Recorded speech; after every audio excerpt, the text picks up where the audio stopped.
दोस्तों नमस्कार, मैं हूं नंदलाल शर्मा और आप देख रहे हैं नेशनल हेराल्ड नवजीवन और कौमी आवाज की साझा पेशकश। आज बात करेंगे बिहार की। बिहार में नीतीश कुमार की।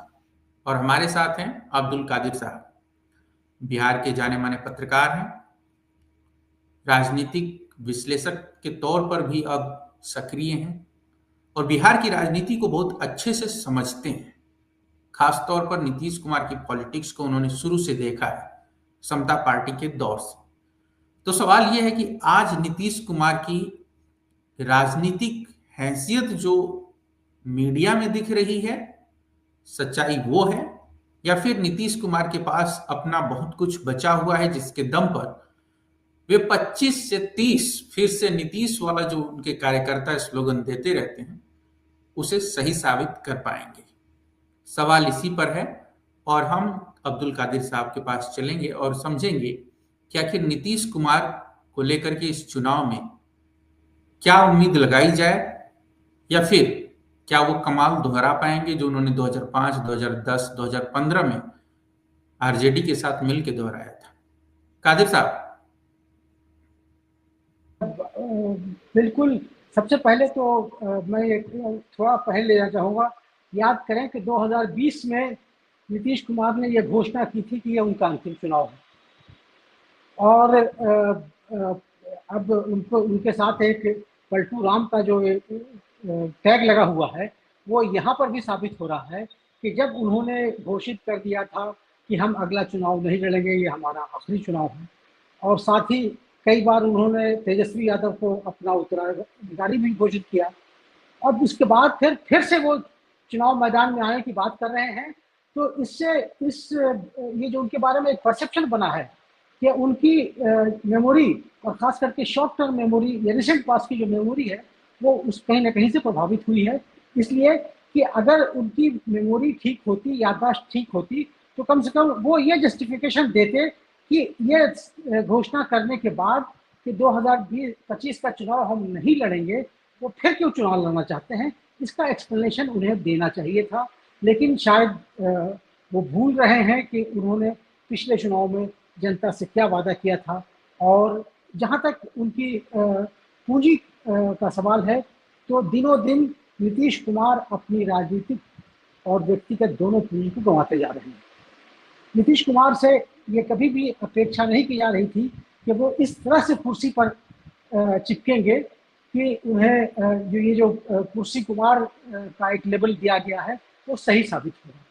नीतीश कुमार सत्ता सबों को प्यारी होती है, लेकिन वो नीतीश कुमार जिन्होंने 2014 में पार्लियामेंट्री इलेक्शन में खराब प्रदर्शन के कारण सत्ता त्याग दी और बागडोर जीतना के हवाले कर दी, वो कुर्सी से चिपकने के लिए आज जितने भी हथकंडे हो सकते हैं और राजनीति के जो डिजेनरेटेड फॉर्म है उसका प्रदर्शन कर सकते हैं। तो ये जिन लोगों ने नीतीश को देखा है वो ये कह सकते हैं कि ये वो नीतीश तो नहीं है जिन्हें हम जानते हैं। नीतीश कुमार की आज राजनीतिक हैसियत बहुत ही कम हो गई है, बल्कि मैं तो उन्हें दया का पात्र मानता हूँ। कुछ लोग उनका मजाक उड़ा रहे हैं, लेकिन उन मजाक उड़ाने वालों में मैं नहीं हूँ। आज मुझे उनकी हैसियत पर दया आती है। सवाल है सर, ये सवाल ये है कि फिर ये अगर ऐसी स्थिति है तो फिर नीतीश कुमार की राजनीतिक भविष्य जो है वो क्या देख रहे हैं आप जो इस चुनाव के बाद? क्योंकि कुछ लोग तो ये भी कह रहे हैं कि बीजेपी जो है उन्हें मुख्यमंत्री नहीं बनाएगी।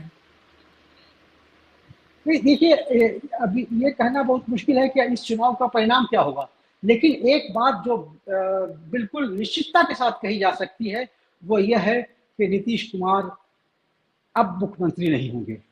और मेरे ख्याल में बिहार की राजनीति को जो लोग भी समझते हैं वो ये जान रहे हैं कि भाजपा भी ये कह रही है कि नीतीश कुमार के नेतृत्व में चुनाव लड़ा जाएगा, लेकिन वह यह नहीं कह रही है कि अगले मुख्यमंत्री नीतीश कुमार होंगे। और कहीं से भी उनका स्वास्थ्य उनका साथ नहीं दे रहा है, इसलिए अगले मुख्यमंत्री वो नहीं होंगे। इसमें बहुत लोगों को और विशेषकर मुझे किसी भी प्रकार का कोई शक नहीं है। अब रही कि फिर अभी भी भाजपा उन्हें क्यों ढो रही है। अब आप याद करेंगे कि पिछले जब उड़ीसा का चुनाव हो रहा था तो भाजपा ने नवीन पटनायक के स्वास्थ्य को एक बड़ा मुद्दा बनाया, और मेरे ख्याल में जो आज नीतीश कुमार की स्थिति है वो नवीन पटनायक की स्थिति से बहुत भिन्न नहीं है। लेकिन फिर भी भाजपा कम से कम ये दिखावा करना चाह रही है कि नीतीश कुमार का स्वास्थ्य वैसा नहीं है या उतना बुरा नहीं है जितना लोग समझते हैं। अभी आपको रिसेंट आज या कल की बात है कि नीतीश कुमार जेडीयू ऑफिस में गए और कहा जाता है कि उन्होंने वहाँ का जो अल्पसंख्यक प्रकोष्ठ था उसकी मीटिंग में भाग लिया, लेकिन मीडिया के सामने नीतीश कुमार नहीं आए। मीडिया के सामने आए विजय कुमार चौधरी। इसका मतलब यह है कि नीतीश कुमार जो इतना मुखर रहे हैं अपनी बातों को, अपनी पार्टी की बातों को उनसे ज़्यादा बेहतर ढंग से पहले कोई नहीं रख पाता, लेकिन आज संवाद के लिए उन्हें एक बिचौलिए की ज़रूरत हो रही है, एक इंटरप्रेटर की ज़रूरत हो रही है।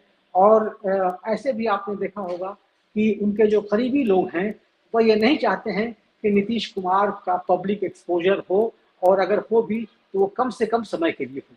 तो इस सब से क्लियर है कि नीतीश कुमार अगले मुख्यमंत्री नहीं होंगे। और अब सवाल ये है कि नीतीश कुमार ने जिस वोट बैंक को तैयार किया है उसका क्या होगा। और भाजपा ये जानती है कि इस वोट बैंक को पूरी तरह से वो अपने पाले में नहीं कर सकती है, इसीलिए वो चाहती है कि कम से कम चुनाव तक किसी तरह से नीतीश कुमार के शरीर का इस्तेमाल किया जाए। मुझे एक मूवी याद आती है सुहाग, जिसमें एक कैरेक्टर जो है गवाही के लिए कोर्ट पहुंचता है तो उसके पीछे दो लोग रहते हैं जिन्होंने मतलब अपने पैरों में उसके पैर बांध रखे होते हैं और उसके पीछे से उसको खड़ा करके, जो कि वो डेड बॉडी टाइप का एक पुतला ही होता है या डेड बॉडी होती है, मुझे याद नहीं आ रहा है। ये बहुत ही आप कह सकते हैं कि जो बॉलीवुड 90s के दौर में जिस तरीके की फिल्में बनाता था, तो बैसाखियों के सहारे तो नरेंद्र मोदी चल रहे हैं सर।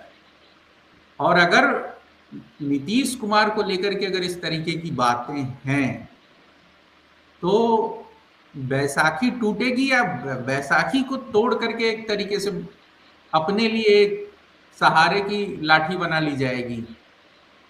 देखिए, अब अगर हम भाजपा की या भाजपा नेतृत्व की बात करें तो डिस्परेशन बिल्कुल साफ दिखता है कि वो खुद श्योर नहीं है कि वो सब कुछ करने के बाद भी बिहार की सत्ता पर कब्जा बना पाएंगे।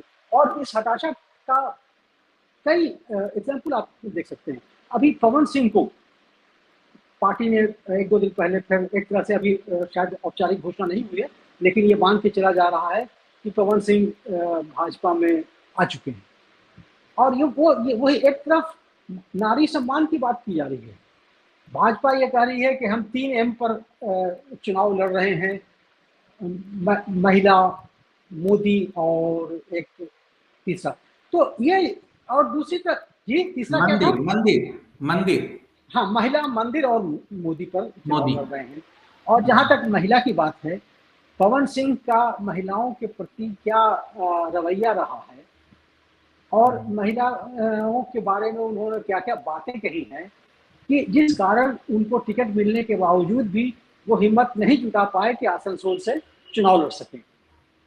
तो ये विरोधाभास दर्शाता है कि भाजपा कितना डिस्परेट हो रही है कि एक तरफ वह महिला सम्मान की बात कर रही है, वह महिला सशक्तिकरण की बात कर रही है, और दूसरी तरफ वैसे लोगों को पार्टी मिल रही है जो महिलाओं को के प्रति जिनके दिल में किसी तरह का कोई सम्मान नहीं है।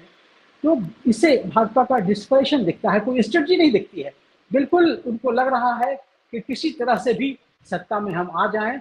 और सत्ता के साथ एक बात और देखी जाती है कि जो सत्ता के पीछे जितना भागता है, सत्ता उससे सत्ता भी दूर होने लगती है। तो कुछ ऐसी स्थिति लग रही है। भाजपा हर मुमकिन कोशिश कर रही है कि किसी तरह से बिहार, और एक बात और है कि बिहार अन्य हिंदी भाषी जो प्रदेश हैं उनसे भिन्न है। आप अगर देखेंगे तो बिहार इकलौता वह राज्य है जिसमें भाजपा आज तक अपनी सत्ता में आने की बात तो छोड़ दीजिए, अपने दम पर चुनाव भी बहुत दिनों से नहीं लड़ी है। और एक चीज एक तरह से और देखें तो मैं ये भी कह सकता हूं कि एक तरह से अमित शाह ने अपनी हार स्वीकार कर ली है। मैं बता रहा हूं कैसे। उन्होंने कहा कि हम एनडीए 160 सीट का लक्ष्य बना रही है। आपको हम अगर पीछे ले जाएं तो पार्लियामेंट चुनाव में उन्होंने कहा था कि 400 पार, और आए 240। उससे पहले उन्होंने कहा था बंगाल में कि हम 200 सीट ला रहे हैं, आए 77। कर्नाटक में कहा था कि हम 150 सीट ला रहे हैं, आए 66।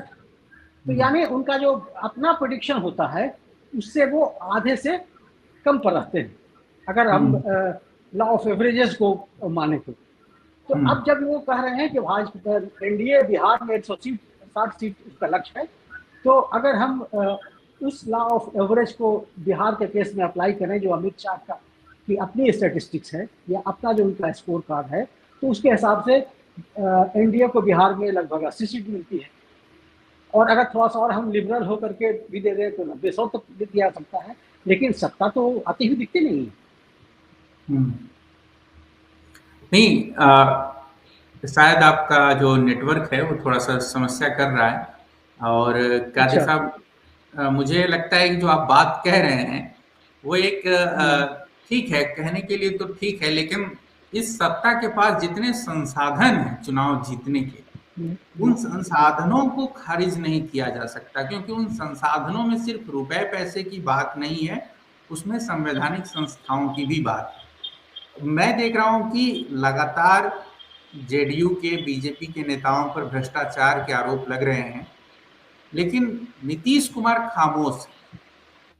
ये जो चल रहा है बिहार में, मतलब लालू के भ्रष्टाचार पे तो बात होती है, तेजस्वी के भ्रष्टाचार पर बात होती है, कथित तौर पर जो भ्रष्टाचार है गिनाए जाते हैं। अभी जो प्रशांत किशोर आरोप लगा रहे हैं उस पर जेडीयू की तरफ से सिर्फ नीरज कुमार को छोड़ दिया जाए तो कोई बोलने को तैयार नहीं है जो खुल करके आकर सामने बोले। इसे आप कैसे देखते हैं?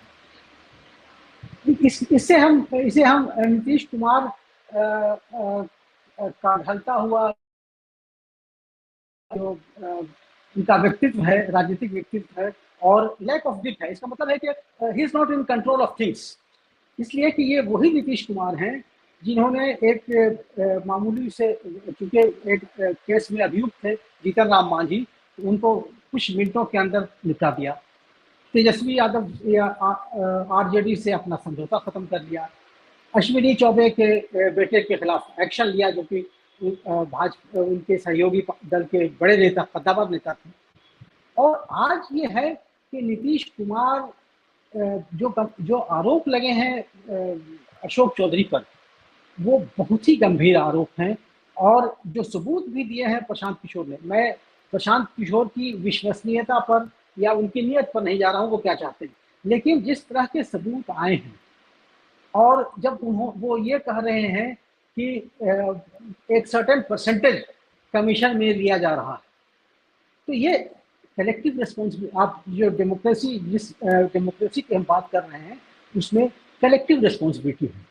और अगर ये आरोप, इसका मतलब ये है कि सिर्फ अशोक चौधरी पर नहीं लग रहा है, ये उस सरकार पर यह आरोप लग रहा है जिसके मुखिया नीतीश कुमार हैं, और उसके बाद भी वो चुप हैं। इसका मतलब ये है कि वो या तो चीज़ों को समझ नहीं रहे हैं, समझने की शक्ति नहीं है, या फिर अगर समझ भी रहे हैं तो बिल्कुल लाचार हो चुके हैं, हेल्पलेस हो चुके हैं। ऐसी स्थिति में बिहार का भविष्य क्या होगा, ये इस पर चिंता का भी विषय है।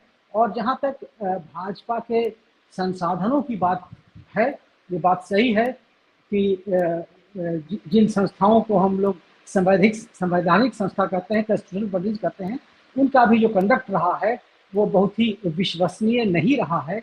इसलिए ये निश्चित रूप से, तो इसका मतलब ये है कि अगर भाजपा चुनाव में जन अपेक्षा से अधिक अच्छा प्रदर्शन करती है, तो इसका यह मतलब कदापि नहीं है कि जन समर्थन उसे आता नहीं। दूसरे तरीके हैं चुनाव जीतने के, वो बिहार में कितना सफल होंगे। अभी एक बात तो ये है, आप इसे मानेंगे कि राहुल गांधी की जो वोटर अधिकार यात्रा है और वो उससे संबंधित जो जो मुद्दे उछाले गए हैं, उसमें कहीं ना कहीं पर इस इलेक्शन कमीशन की छवि बहुत ही धुमिल हुई है। और उन्हें अगर अपनी प्रतिष्ठा का थोड़ा सा भी ध्यान होगा, जो कि लगता नहीं है, तो वो वैसा कुछ नहीं करेंगे जो कहा जाता है महाराष्ट्र के बारे में, जिस तरह की बात आती है हरियाणा के बारे में। लेकिन राजनीति है और सर जिस तरह की जी एक सवाल यहाँ पर ये ले लेते हैं कि आखिर नीतीश कुमार के पास जो है 100 सीटें जो है, जो अगर उनका गठबंधन का फार्मूला देखें, तो जब आप नीतीश कुमार की स्थिति को ऐसे डिफाइन कर रहे हैं, बता रहे हैं, तो एनडीए की जो दूसरी पार्टियां हैं वो क्या सोच रही हैं, उनका स्टैंड क्या है? क्या वो ये सब जानते हुए देखिए चुप हैं? देखिए एनडीए के जितने जो पार्टी अलायंस पार्टनर्स हैं, वो सब की सब अपॉर्चुनिस्ट है। उनका कोई एक भाजपा की जो फिलॉसफी है, जो उसकी विचारधारा है, उसका कोई कमिटमेंट नहीं है। और ये तो भाजपा की मजबूरी हम कहेंगे कि लॉर्ड राम को भाजपा बल्कि उनके सहारे चुनाव लड़ती रही, और लॉर्ड राम को जीतन राम मांझी ने एक काल्पनिक कैरेक्टर बताया है, इमेजिनरी कैरेक्टर है। ये उनका वीडियो मौजूद है, वायरल भी हुआ था। जिस अपर कास्ट के बारे में भाजपा इतना सतर्क रहती है या उसे अपना वोट बैंक मानती है, उसके बारे में नीतीश कुमार जीतन राम मांझी ने जो शब्द इस्तेमाल किए हैं, वो मैं यहाँ पर दोहरा भी नहीं सकता। और चिराग पासवान भी ये देख चुके हैं कि यूज एंड थ्रो की जो पॉलिसी है भाजपा की, अपने अलायंस पार्टनर्स के साथ भाजपा ने अकाली दल के साथ क्या किया है, शिवसेना के साथ क्या किया है, जूनियर चौटाला के साथ क्या किया है, या फिर एक तरह से अलिखित समझौता उनका नवीन पटनायक के साथ भी रहा है, उनके साथ क्या किया है, ममता बनर्जी भी उनकी पार्टनर रही हैं। तो ये जगन रेड्डी के साथ, समझ रहे हैं। हाँ, जगन रेड्डी के साथ, तो शिवसेना के साथ, ये बिल्कुल सब, मैंने शिवसेना का नाम लिया। तो इसलिए ये किसी सिर्फ सत्ता का जो ग्लू है उसकी वजह से वो लोग हैं। और अंदर से चाहे वो जीतन राम मांझी हो या चिराग पासवान हैं, वो चाहते हैं कि भाजपा कमजोर रहे। बल्कि अगर त्रिशंकु विधानसभा होती है तो शायद उन लोगों को सबसे ज्यादा फायदा होगा, इसलिए कि वो चाहेंगे कि किसी न किसी तरह से भाजपा हम पर निर्भर करें। और भाजपा पर अभी भी, कल हम चिराग पासवान के ब्रदर इला का इंटरव्यू देख रहे थे, तो अभी भी वो ऐसी भाषा बोल रहे हैं कि जैसे लगता है कि उनके विकल्प अभी भी खुले हुए हैं। वो रहेंगे एनडीए के साथ ही, बार्गेनिंग पोजीशन के लिए सब कर रहे हैं, लेकिन वो अपने दल को मजबूत देखना चाहेंगे और चाहते हैं कि भाजपा कमजोर हो जाए, कमजोर इस हद तक हो जाए कि इन पर निर्भरता उसकी बनी रहे, बल्कि निर्भरता और बढ़ जाए अपने अलायंस पार्टनर्स पर। ये दोनों चाहेंगे, वो जीतन राम मांझी भी चाहेंगे और चिराग पासवान भी चाहेंगे। और अधिक सीट मांग करने के पीछे एक मकसद ये भी है कि भाजपा को कमांडिंग पोजीशन में ना आने दिया जाए।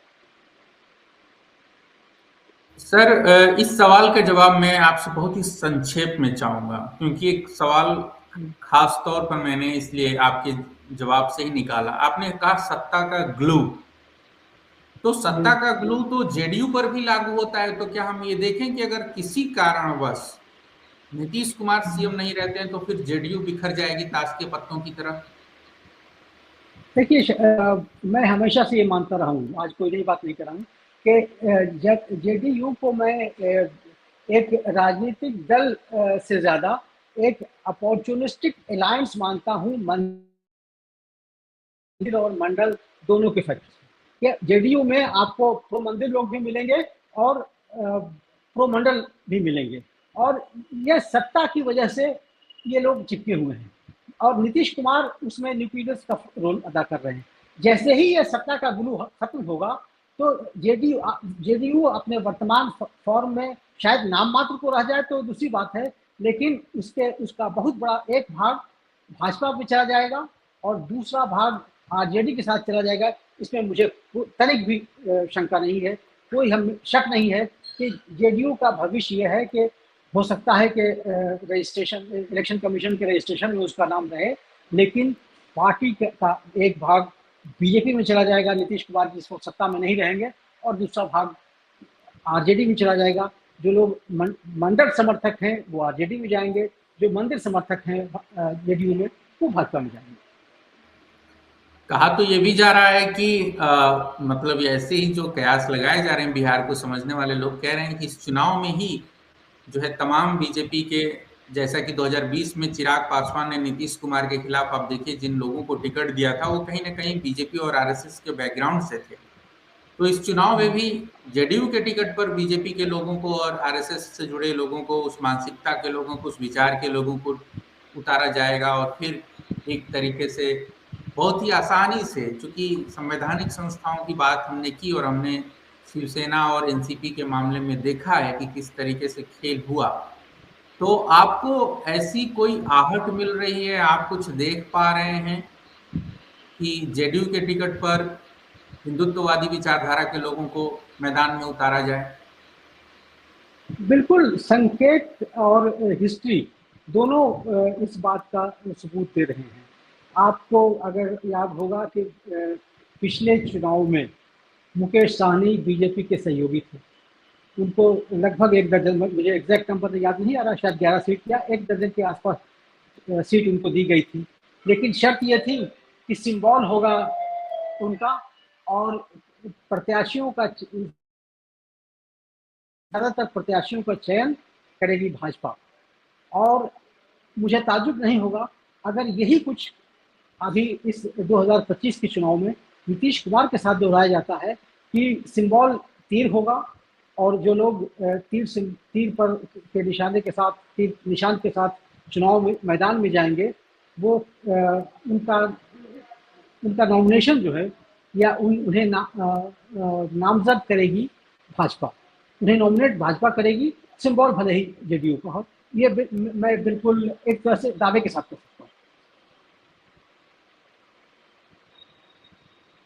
तो आप ये भी कह रहे हैं कि जेडीयू के टिकट पर भाजपा के लोग चुनाव लड़ेंगे, लेकिन सवाल ये भी तो है सर कि जब आप ये भी कह रहे हैं कि मंदिर और मंडल, तो मंडल वाले ये बात समझ नहीं रहे हैं जो जेडीयू के अंदर है, मंडल वाले कौन फैसिलिटेट करेगा इसको, मैं ये जानना चाह रहा हूँ। देखिए, उसमें यह है कि ये लोग समझ तो रहे हैं, लेकिन ये सब चुनावी लोग हैं जो चुनाव में लड़ना जिस जहाँ से मिल जाए। इसमें से कुछ लोग तो ऐसे भी होंगे अगर उनको मुस्लिम लीग या एआईएमएम से भी टिकट मिल जाए और जीतने की चांस हो तो वहाँ चले जाएंगे। समझ रहे हैं, लेकिन उनके पास विकल्प क्या है? समझना एक चीज़ है, लेकिन ऑल्टरनेटिव का नहीं होना एक मजबूरी है। समझते हुए भी वो लोग अभी कुछ करने की स्थिति में नहीं। ओके, तो आप ये कह रहे हैं कि जानकर भी जो है लोग अनजान बनने की कोशिश कर रहे हैं, और जी। जो नीतीश कुमार की राजनीति है वो आगे आने वाले 1-2 महीनों के बाद, आप नवंबर के आखिर में एक अचानक से नया टर्न ले सकती है। लेकिन मैं ये देख रहा हूं सर कि जो प्रशांत किशोर आरोप लगा रहे हैं, उनको ये सब हिसाब कहाँ से मिल रहा है, और वो खुद कह दे रहे हैं कि मैंने 3 साल में 200 करोड़ से ज्यादा कमाए और उस पर कोई सवाल जवाब नहीं हो रहा है।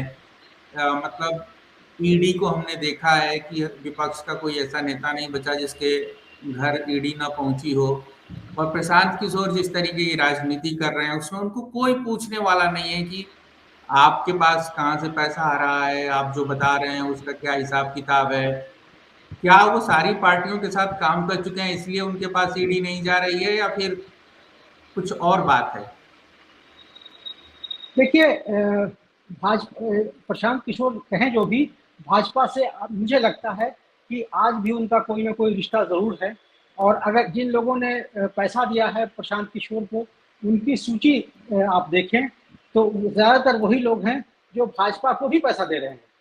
अभी एक कंस्ट्रक्शन कंपनी का नाम आया जिसके बारे में प्रशांत किशोर ने कहा कि हमने 2 घंटे का एडवाइस उनको दिया और उसके बदले में उन्होंने 11 करोड़ रुपया उन्हें दिया।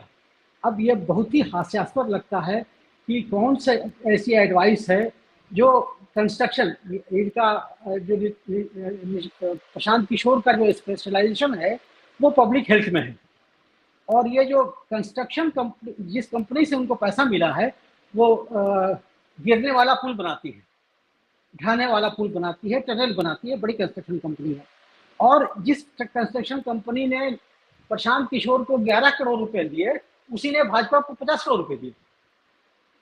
तो बिल्कुल 2+2 4 साफ दिखता है। और जहाँ तक रही ये जो जानकारी की बात, तो मेरे ख्याल में ये जानकारी भी कहीं ना कहीं से जो प्रशांत किशोर के पास आ रही है वो भाजपा के अंदर खाने से आ रही है, इसलिए कि सत्ता के में जो लोग बैठे हैं वही इस तरह की जानकारी दे सकते हैं। तो पहली बात तो मैं प्रशांत किशोर की जो क्रेडेंशियल्स हैं उसको बहुत ही सीरियसली नहीं लेता हूँ। इस तरह से कह देना सिर्फ कि हमने जिनका काम किया था वो आज हमारी मदद कर रहे हैं, ऐसा होता नहीं है। वो पूरे बिहार को, बच्चा या बिल्कुल बच्चों को भी अकल होती है, वो इतना समझ देते हैं कि टॉफी लाने के लिए हमारे बाप के पास पैसे हैं या नहीं। तो ये इस तरह से प्रशांत किशोर बेवकूफ़, अच्छा हमको ऐसा लग रहा है कि कहीं प्रशांत किशोर अपने बड़बोलेपन का शिकार न हो जाए। कहा गया है कि अपनी दिव्यता छुपाने के लिए या अपनी बुद्धि को छुपाने के लिए कम बोलना श्रेयस्कर होता है। प्रशांत किशोर इस वक्त बहुत ज्यादा बोलने लगे और जब आप ज्यादा बोलेंगे तो गलतियां भी करेंगे। अभी एक बात जो आ रही है जिसका जवाब उन्होंने नहीं दिया है, वो उनकी अपनी शैक्षणिक योग्यता पर। अभी आज मैं आर्टिफिशियल इंटेलिजेंस से चाह रहा था कि उनके शिक्षा से संबंधित जानकारी प्राप्त करूँ। जो जानकारी आ सकी वो सिर्फ ये थी कि ये एक तो पहली बात ये कि इनके इंजीनियर होने का कहीं से कोई ठोस सबूत अभी तक नहीं मिला है। और जहाँ तक इनकी शिक्षा की बात है तो इन्होंने पब्लिक हेल्थ में कोई कोर्स किया है किसी विदेश की यूनिवर्सिटी से। अब विदेश में भी आप जानते हैं कि हर तरह की यूनिवर्सिटी होती है, किस देश की यूनिवर्सिटी से किया है और कैसी यूनिवर्सिटी से किया। सिर्फ विदेश से कोई कोर्स कर लें, और फिर ये भी क्लियर नहीं है कि ये जो यूएनओ में वो इनका रोल क्या था। यूएनओ में काम करना एक बात है, लेकिन यूएनओ में ये कितनी महत्वपूर्ण भूमिका में थे ये अभी तक किसी को पता नहीं है। ये एक बात है कि अपनी मार्केटिंग बहुत अच्छे ढंग से कर लेते हैं, ये अभी तक करते आए हैं। अब थोड़ा सा वो मास्क उठ रहा है, नहीं तो आज तक हम, शायद आपने भी नहीं सुना, कभी नरेंद्र मोदी जी या अमित शाह जी ने कभी ये नहीं कहा है कि 2014 के चुनाव में वो प्रशांत किशोर की वजह से जीते या प्रशांत किशोर की कोई भूमिका रही है। उन लोगों ने तो कभी नहीं कहा। प्रशांत किशोर ने खुद ही ये कहा है कि हमने जिताया। और आप अच्छी तरह से जानते हैं कि 2014 में प्रशांत किशोर होते या ना होते भाजपा जीतती। तो ये मान लेना कि प्रशांत किशोर खुद को भी ज्यादा आंक रहे हैं और मीडिया का एक सेक्शन भी उनको कुछ बढ़ा चढ़ा करके पेश कर रहा है, और ये गुब्बारा बहुत जल्दी फटने वाला है।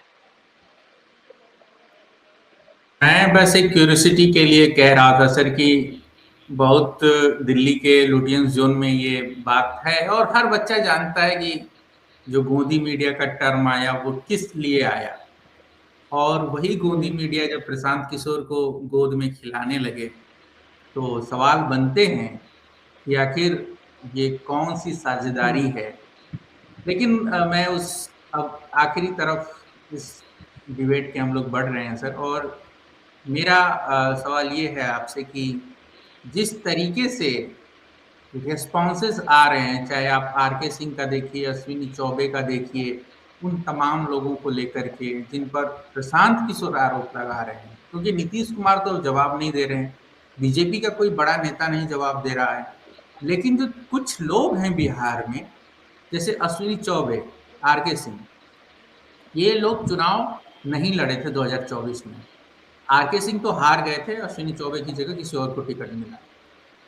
तो ये लोग बोल रहे हैं आखिर इनके पीछे कौन है? इस राजनीति को कैसे समझा जाए?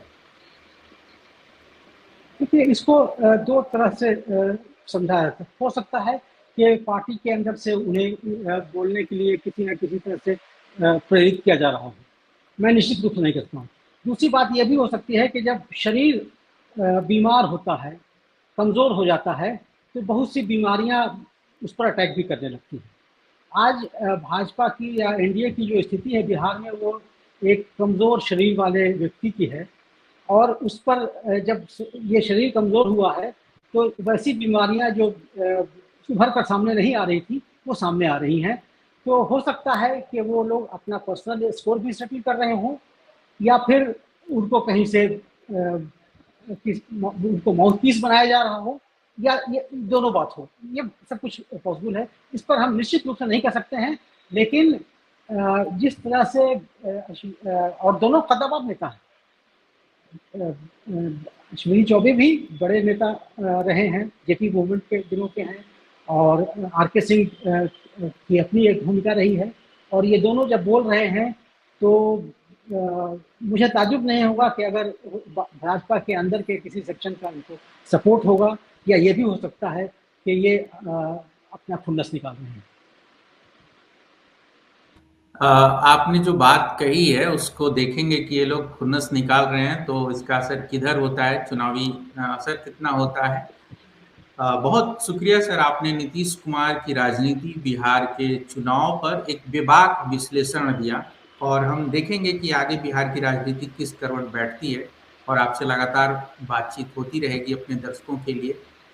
अपने जो साथी हैं, दर्शक हैं, जो हमें देखते हैं, पसंद करते हैं, उन सबसे एक रिक्वेस्ट है कि आप सब वीडियो को ज़्यादा से ज़्यादा शेयर करें, लोगों तक पहुंचाएं, कादिर सर को सुने, उनके विचार बहुत ही स्पष्ट हैं, और बिहार को लेकर के जो राजनीतिक चौसर बिछ रही है वो उसे बहुत अच्छी तरह समझते हैं।